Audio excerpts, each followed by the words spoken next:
Hey everybody and fellow metalheads, this is Dalvin. Hope everyone's enjoying the spring weather wherever you are.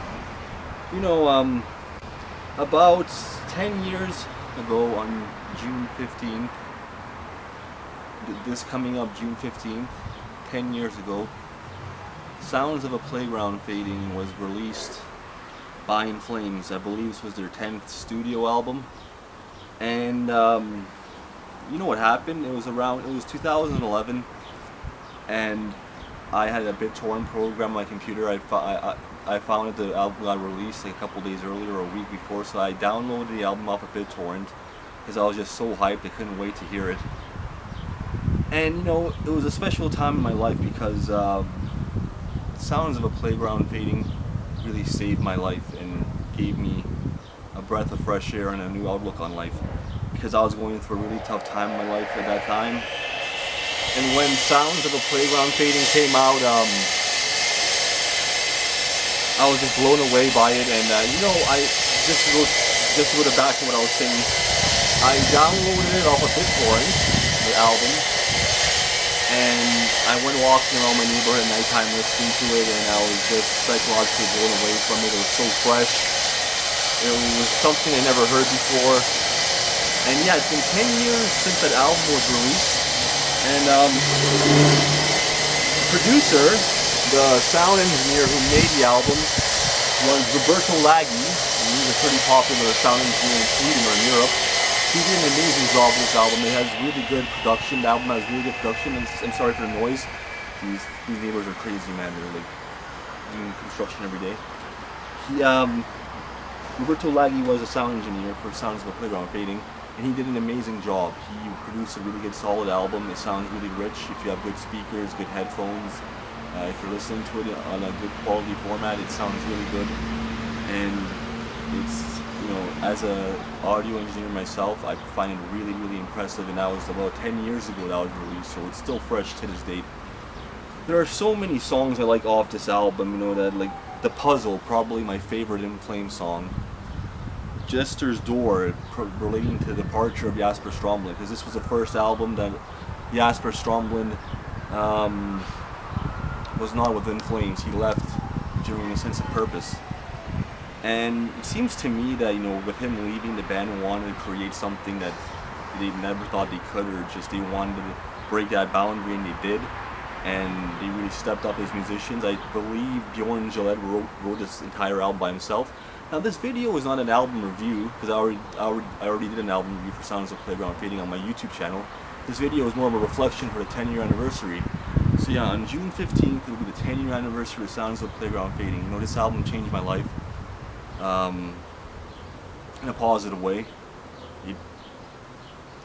I was going through a really tough time in my life. So many things, my health and my social situation, and everything was going wrong for me. And I listened to this album, and I finally got out of the depression that I was for many years. You know, I went to college, I graduated from college, and I'll never forget that time in 2012, 2011, I was listening to this album. Yeah, these neighbors are at it again. And to me, sorry, I'll get you up here and speak a little bit. You know, to me, this is the last good In Flames album, because it seems that after this album, they kind of weren't taking their music so seriously, or they got out of metal, or they just didn't care about creating the masterpieces that were expected by their fans after release, after many different releases, after all these albums kept being dished out. They were expecting something huge after Sounds of a Playground Fading, but a lot of people got disappointed, and they lost their fan base with Siren Charms and Battles, and yeah. And just to show you, this is the album right here. I'll show you the CD.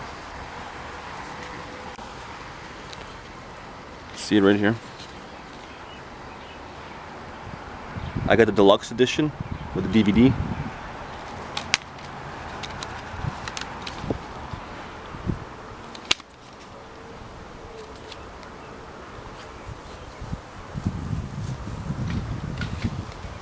Now this has to be one of my, I think it's my favorite In Flames album, and that's saying a lot because it doesn't include Jasper Strommel and the old In Flames era.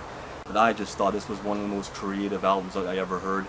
I was blown away, and you know, there's so many good songs. The Puzzle, Jester's Door, the self-titled intro, the first song, Sounds of a Playground Fading, Headbanger, huge headbanger.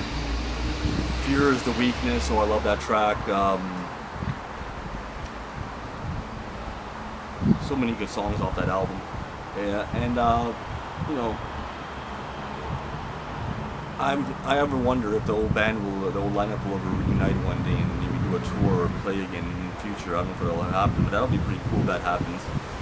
But yeah, it's been 10 years since this album's been released almost. It'll be June 15th in 2021. I mean, less than a month from now. And let me know if you like this album, if it had any impact on your life, what it meant to you, and if you still listen to In Flames, or you still check out Sounds of the Playground from time to time. Because this is one of those albums that just age well with time. It's so fresh. You can listen to it 20, 30 years later. It can be, you can listen to it 20 or 30 years in the future from now, and it'll still sound something fresh and current at that time. So yeah. It's a great album. I love the artwork. I love the whole concept of it. I think it's my favorite In Flames album, to be honest, because it really helped me a lot, and I always look back to it, and whenever I listen to it, I get blown away, and it's so fresh. So yeah, 10 years of Sounds of a Playground Fading, and if you're an In Flames fan, you never know, man. Maybe the old lineup will come back someday. Maybe they'll go back to making some melodic death metal once again, or going back to their old style. I mean, who knows? So yeah, hope you really enjoy this video, everybody, and check out the album if you haven't heard it, and stay metal. Thank you so much. Bye bye.